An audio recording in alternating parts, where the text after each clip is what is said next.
Welcome back to Top Rare Coin. Before you spend another Kennedy half dollar, watch this video carefully because one small detail could change everything.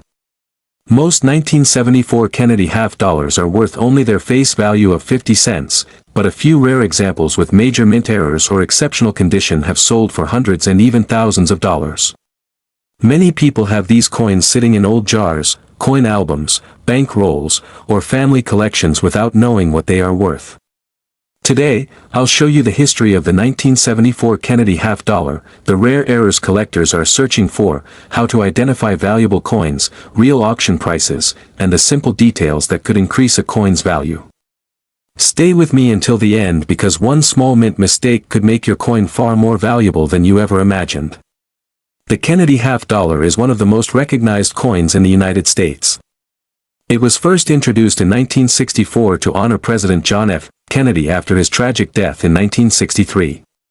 The coin quickly became popular with the American people, and millions were saved as keepsakes instead of being spent. Even today, the Kennedy half dollar remains one of the most collected modern American coins.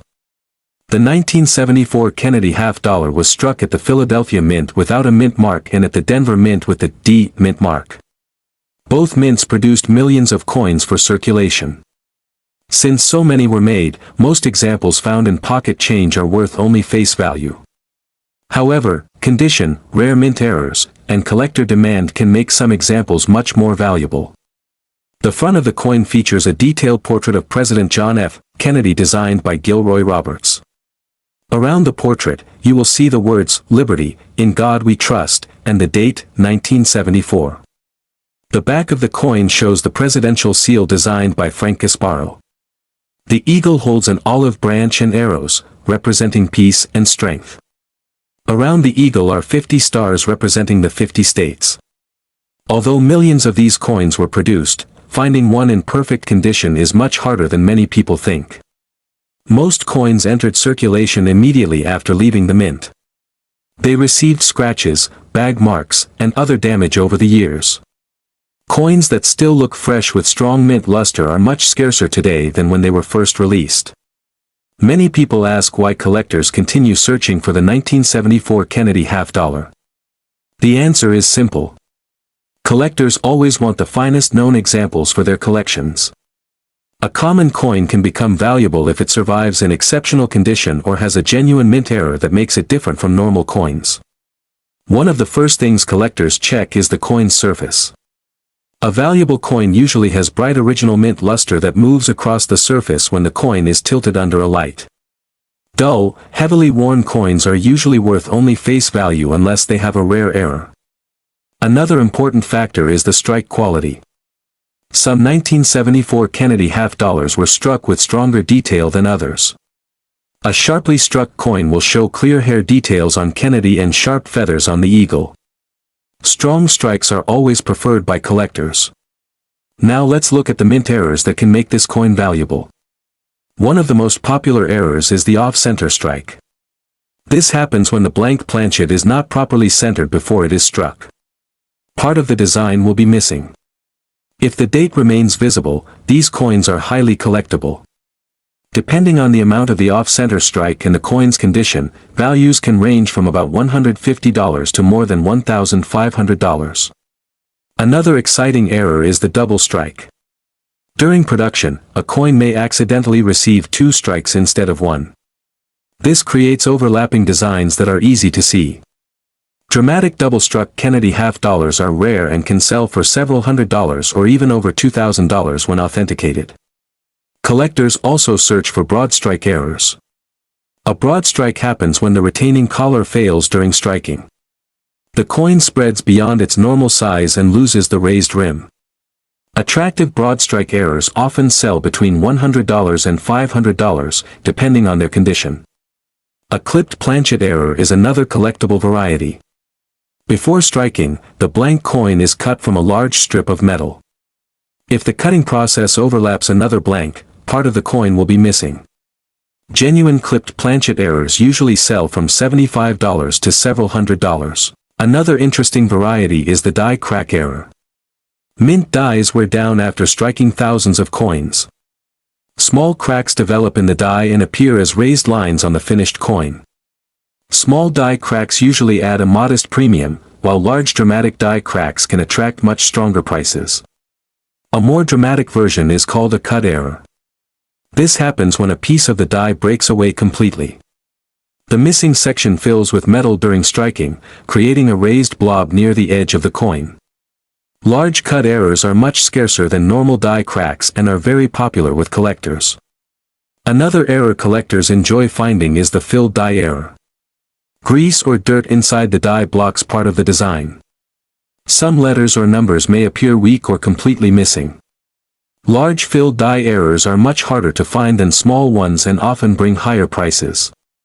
Collectors also search for die chips. These small raised bumps form when tiny pieces of the die break away.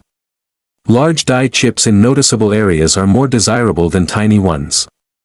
Perhaps the rarest error is the wrong planchet error. This happens when a Kennedy $half is struck on a blank intended for another coin. These mistakes are extremely rare because of the mint's quality control. Genuine wrong planchet errors have sold for several $1,000s at auction after professional authentication. Many people confuse post-mint damage with real mint errors. Scratches, dents, drill holes, grinding, and heat damage happened after the coin left the mint and usually do not increase value. Learning the difference between real mint errors and damage is one of the most important skills for any collector. When examining your coin, use bright lighting and a 10x magnifying glass.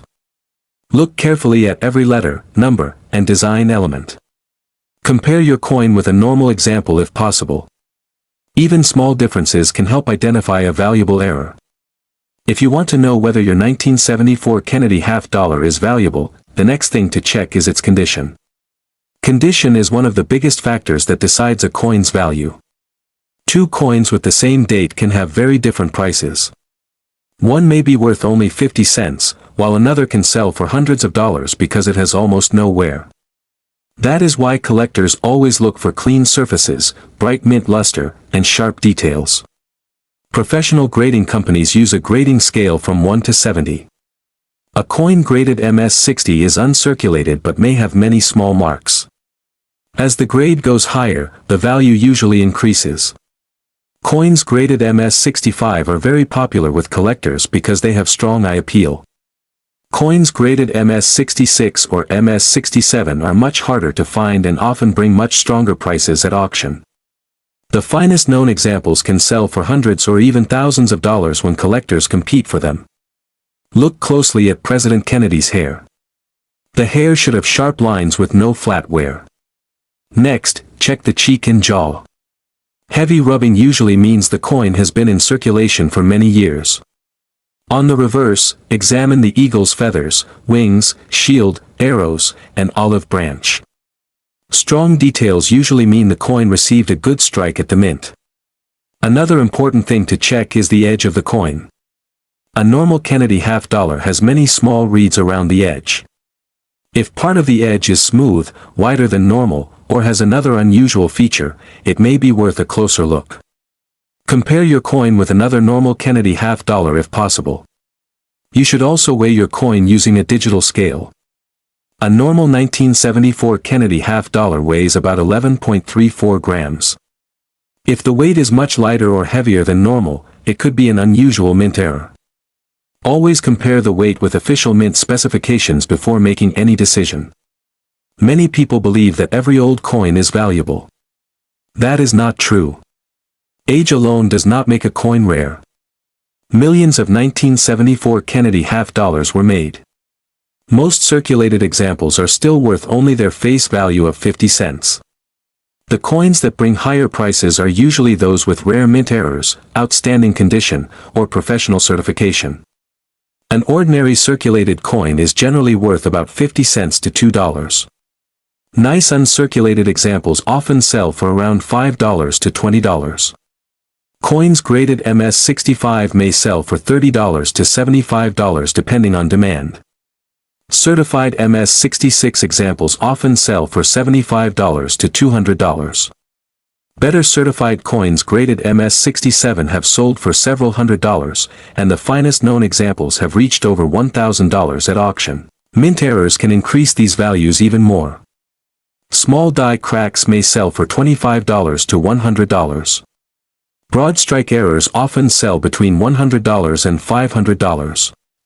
Off-center strikes with the full date showing may bring $200 to over $1,500. Double-struck coins with strong second strikes have sold for more than $2,000. Rare wrong planchet examples are among the most valuable and have sold for several $1,000s after being authenticated. Auction prices can sometimes surprise new collectors. The final selling price depends on several things. The coin must be genuine.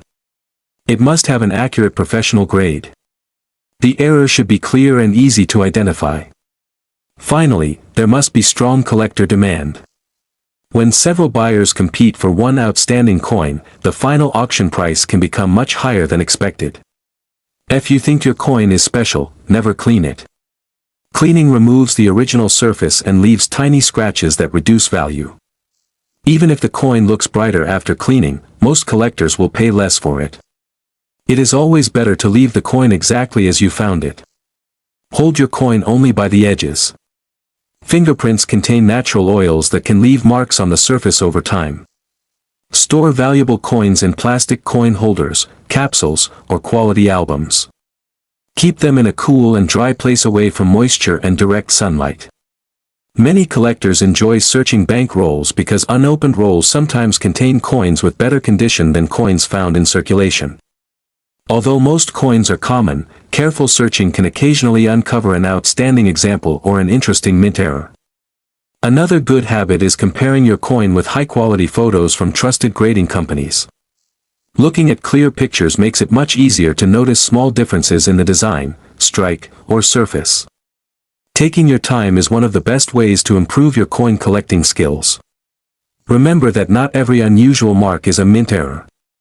Damage from dropping the coin, hitting it with tools, or exposing it to heat happened after the coin left the mint. These problems usually do not increase value. True mint errors happen during the manufacturing process and have special features that experts can identify. If you believe your 1974 Kennedy half-dollar has a major error or is in outstanding condition, consider sending it to a professional grading service. Authentication gives buyers confidence that the coin is genuine and correctly graded. Certified coins are usually easier to sell and often bring stronger prices than raw coins. Millions of people have Kennedy half-dollars stored in old collections, piggy banks, family boxes, and coin jars. Most are ordinary coins, but a small number have the right combination of condition, rarity, and mint errors to attract serious collector interest. That is why checking every 1974 Kennedy half-dollar carefully is always a good idea. One close look could help you discover a coin worth much more than its face value before it is accidentally spent.